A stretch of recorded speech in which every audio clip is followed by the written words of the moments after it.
Corey Horton back to the end zone. 28-yard play. Guess who? Body up the middle, making another move to the outside. 15, 10, end zone again. Keeps it. Nice move by Brown. He's got space. He's got 6. 35-yard touchdown for Byron Brown. A record-setting night for the South Florida quarterback. Down so far, a little bit of a high snap. Genty right up the middle. Genty has room. Ashton Genty, give him 6. Second and long. Lagar tries to fit it in. Ramos, it does. Ramos stays up. The Suns offense 4-3 wheels. Incredible effort for Royals. The G5 Hive. All G5, all the time. Welcome to the G5 Hive Live. We're a little bit earlier on this Monday.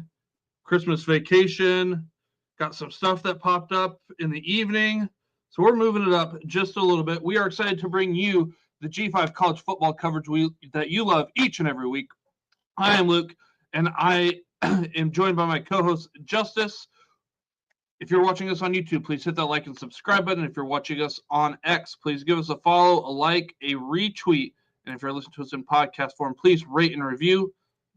The G5 Hive merchandise store is now live. Link in the YouTube comments as well as pinned on our X page and at the bottom of the screen. Let's move over to the First Responder Bowl. We've got Texas State Bobcats versus North Texas, Mean Green in Dallas, Texas, on Friday, January 3rd, 4 p.m. Eastern on ESPN.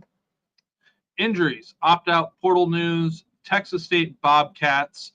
Injuries, none to talk about at this moment. Opt-outs and transfers. Guys in the portal will not play for Texas State. So that means friend of the show, running back Ishmael Mahdi, wide receiver Cole Wilson, defensive lineman Ben Bell, which will be a big hit. I mean, they've played the season without him in portions, but when he does play, he's an impact player. And then offensive lineman Alex Harkey. We're looking at North Texas, Mean Green, injuries, none to speak about at the moment. Opt-outs and transfers. Quarterback Chandler Morris will not play.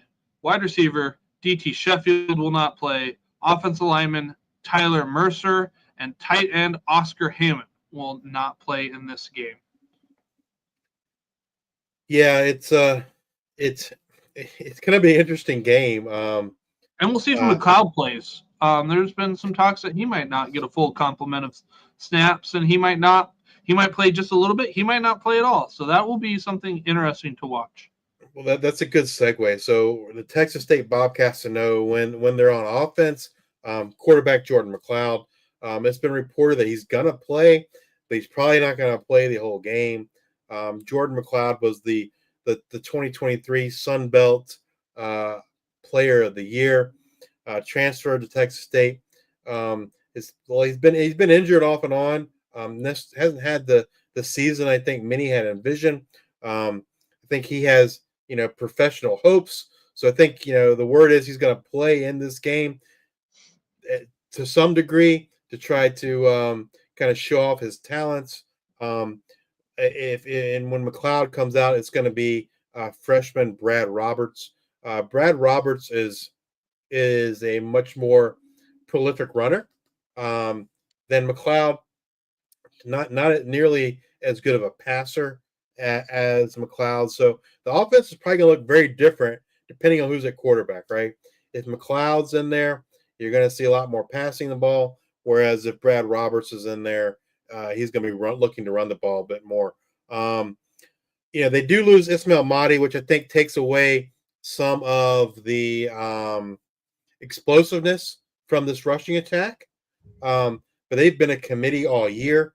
Running backs, Lincoln Pear, Torrance Burgess Jr., probably the ones that are going to get the majority of the carries, or get more carries with Ishmael not playing in this game. But I think that the big difference for them is they'll lack some explosiveness with no Ishmael Mahdi. Wide receivers, Cole Wilson won't be there, but I don't expect that to have a huge impact. They still got Joey Hobart, still got Jaden Williams, Chris Don probably is the one that will step up, I would expect, in Cole Wilson's absence. As long as Jordan McLeod plays, look for these receivers to have some impact on the game. When North Texas is on defense, they're led by linebackers Jalen Smith and Jordan Brown. They are their leading tacklers. Also, look for safety Jaden Hill and cornerback Brian Nelson II in that defensive backfield to kind of try to keep tabs on that Texas State offense and those receivers.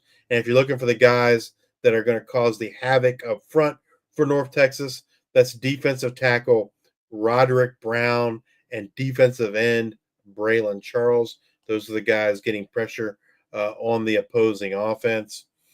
Now to the interesting part of the game when North Texas is on offense. So Chandler Morris is gone. He won't be playing in the game. He's off to Virginia.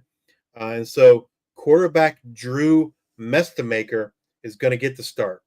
He's played sparingly so far this season as the backup.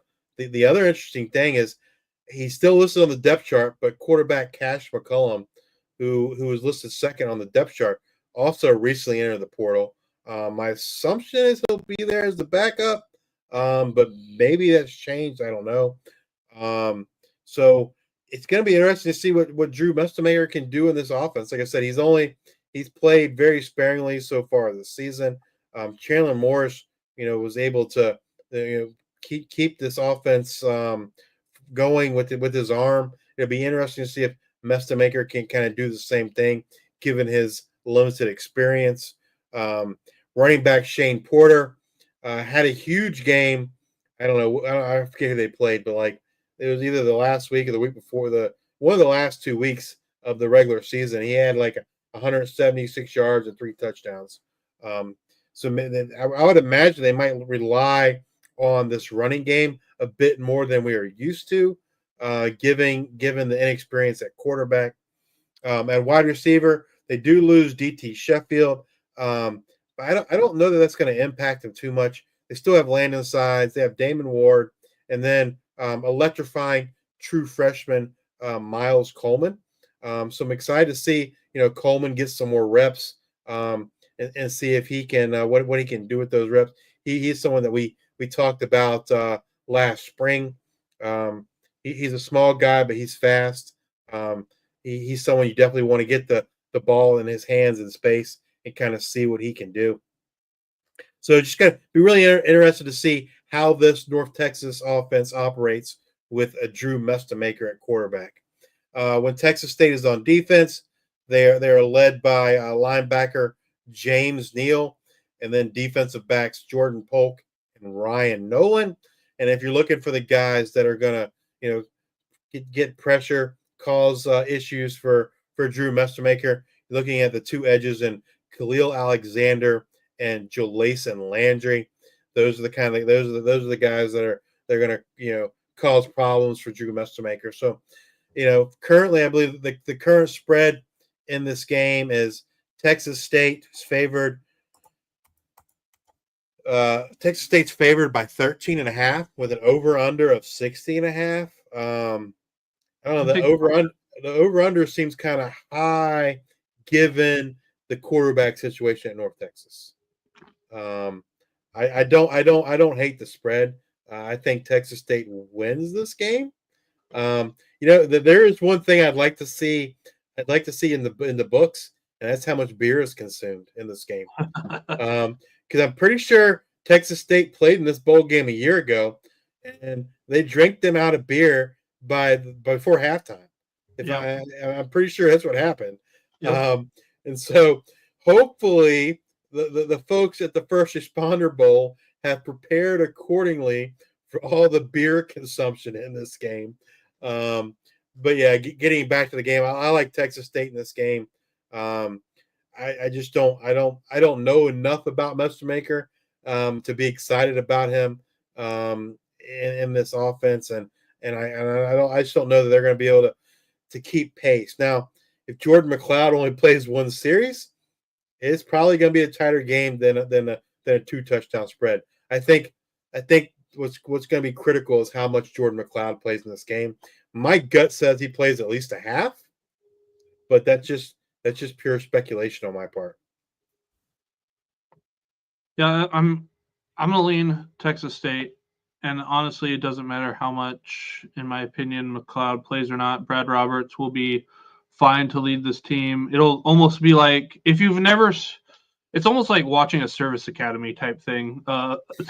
Like not exactly that triple option, but like he's just gonna. I guess how I'd put it is more of like Sam Houston, or I'm trying to think. Jacksonville State, yeah. It would be something like that, where you're going to get the ball in the shotgun, and he's just pretty much going, and he'll pass it a couple times. I like Texas State in this one. Why don't you come back and join us next week as we discuss what happened in the G5 Bowl games, as well as bring you up to date on all the latest news and happenings in the world of G5 college football. If you're watching us on YouTube, please hit that like and subscribe button. And if you're watching us on X, please give us a retweet, a like, and a follow. If you're listening to us on Apple Podcasts or Spotify, please subscribe and leave those 5-star rating and reviews. Thank you all for your support. Until the next time, we are the G5 Hive.